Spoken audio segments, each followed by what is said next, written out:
আমি তো বললাম যে এটা ঠিক হবে না, আগে ওদের ভিডিওর কাছ থেকে আমাকে জেনে করাতে দরকার।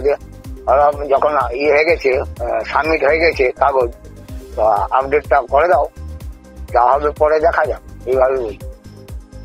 ঠিক আছে, তোমাদের ব্যাপার, আমি বলে দিব। তারপর আমি ফোন লাগিয়েছিলাম, সুপারভাইজার করে লাগালাম, আর তরফ থেকে যে ফোন করেছিল জিজ্ঞাসা করছিল না যে কতটা আপডেট হয়েছে, কতটা ফর্ম তুলেছেন, তো ওখানেই আমি চার্জ করলাম যে স্যার এটা কি করা যাবে,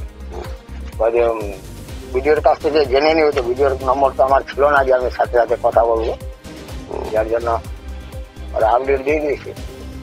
এই লাভলি খাতুন সম্পর্কে আর কি বলবো, লাভলি খাতুনের প্রভাবটা এতই বেশি যে কোর্ট থেকে যখন অর্ডার দিয়েছে যে তার সদস্যপদ খারিজ হবে, সে প্রধান, রশিদাবাদ অঞ্চলের প্রধান ছিলেন, তো তাকে কোর্ট থেকে বাদ দেওয়া হয়েছে। তার মানে তথ্য প্রমাণ সব আছে যে সে অবৈধ অনুপ্রবেশকারী।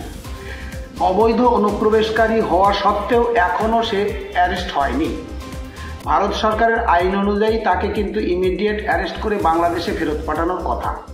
অথচ 2025 সালে ভোটার লিস্টে তার নাম ছিল এবং এসআইআরের ফর্ম এসছে। সেই এসআইআরের ফর্ম বিএলও তার কাছ থেকে নিয়ে এবার জমাও করেছে, শোনা যাচ্ছে যে আপলোডও করেছে। সেই বিএলও লোকাল বিএলও, সে জানে যে এই লাভলি খাতুন অবৈধ। লাভলি খাতুনের কোর্টের অর্ডারে তার সদস্যপদ খারিজ হয়েছে, পঞ্চায়েতের প্রধানশিপ খারিজ হয়েছে। তাহলে পশ্চিমবঙ্গ সরকার তার প্রতি এতটাই সদয় যে তাকে এখনও কিন্তু বহাল তবিয়তে রেখেছে, এখনও তাকে পুশব্যাক বা তাকে অ্যারেস্ট করা কিছুই করেনি। এ ব্যাপারে আমাদের ভারতীয় জনতা পার্টির পক্ষ থেকে আমাদের পার্টিগতভাবে যা যা করণীয় আমরা কিন্তু সেটা করছি, এবং এই এসআইআরে তার নাম যদি সত্যি সত্যি ওঠে, অর্থাৎ 2026 সালের ফাইনাল ভোটার লিস্টে যদি লাভলি খাতুনের নাম পুনরায় দেখা যায়, তাহলে কিন্তু আমরা এর শেষ দেখে ছাড়ব। সুপ্রিম কোর্টে যেতে হলেও যাব, কারণ স্বরাষ্ট্রমন্ত্রী, ভারত সরকারের স্বরাষ্ট্রমন্ত্রী পরিষ্কার বলে দিয়েছেন একটিও অবৈধ ভারতবাসী যেন ভোটার লিস্টে না থাকে, ভারতে থাকতে না পারে। তো এটা আমাদের জানা, পার্টিগতভাবে আমাদের জানানো সব জায়গায় আছে। এখন যদি বিএলওকে ধরে সে নামটা তোলে, আমরা খতিয়ে দেখছি এবং তার বিরুদ্ধে যা যা করার আমরা করব। ইলেকশন কমিশনকেও জানাচ্ছে, ইলেকশন কমিশনকে তো জানানো হয়েইছে। এবার ইলেকশন কমিশন তো নিরপেক্ষতা তখনই থাকবে, ইলেকশন কমিশনের যে একবারে বুথ লেভেল পর্যন্ত যে টায়ার আছে সবাই যদি নিরপেক্ষ হয়।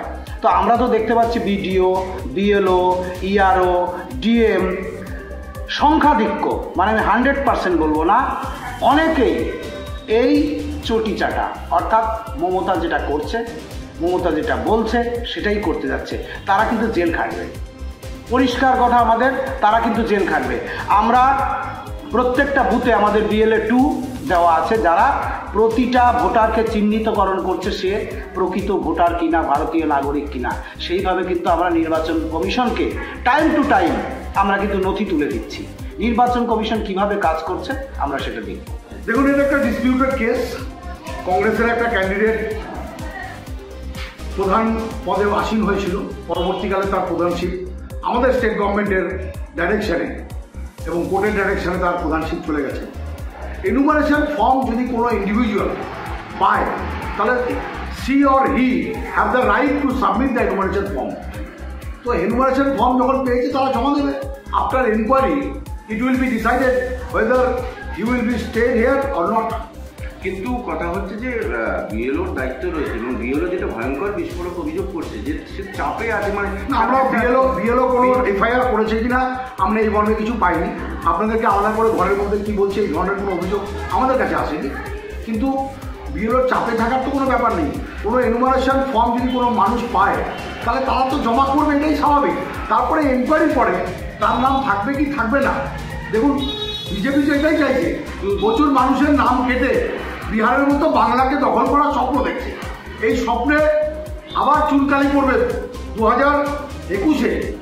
আবার ওরা বলেছিল ইসবার 200 পার, বাংলার মানুষ মুখে ঝামা করছে, বিজেপিকে বিদায় করেছে। যে বিএলএ তৃণমূলের আছে সে আবার সেই লাভলি খাতুন। বিএলও তৃণমূল বা কংগ্রেস বা সিপিএম এর হয় না, বিএলএ আছে বিএলএ তৃণমূলের যে বিএলএ সে এই লাভলি খাতুনের হাজব্যান্ডের মানে স্বামীর দাদা সম্পর্কে বাসু, তো সে গিয়ে তার বাড়িতে গিয়ে তার এটা ফর্মটা ফিল আপ ফর্মগুলো বিএলওকে সাবমিট করারই নিয়ম। বিএলও সাবমিট নেবে, ফর্ম জমা নেবে, তারপরে এনকোয়ারি হবে। এনকোয়ারি হওয়ার পরে যদি এনকোয়ারির পরে যদি তারা থাকতে পারে থাকবে, যদি তার নাম না থাকে তাহলে থাকবে না। তাই এটা তো আমাদের ম্যাটার। কিন্তু ফর্ম যারা এনকোয়ারেশন ফর্ম পেয়েছে তারা তো জমা দেবে, এটা তো স্বাভাবিক। আপনারা এটাকে মিসলিড করছেন না, নিউজ তৈরি করবার জন্য আপনারা এটাকে রং দিচ্ছেন। বিজেপি তো সরাসরি অভিযোগ করছে যে ওদেরকে মদত দেওয়ার জন্যই। বিজেপির আর কাজ কি আছে? বিজেপি সমস্ত জায়গায় টাকা আটকে রেখে এখন বাংলাতে হিন্দু মুসলমান, সারাক্ষণ হিন্দু মুসলমান, কোনো উন্নয়নের ক্ষতি আর নেই।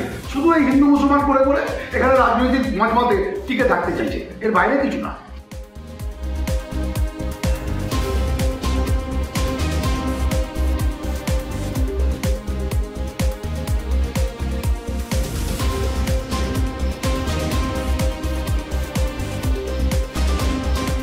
আমাদের ভিডিও ভালো লাগলে লাইক এবং শেয়ার করুন।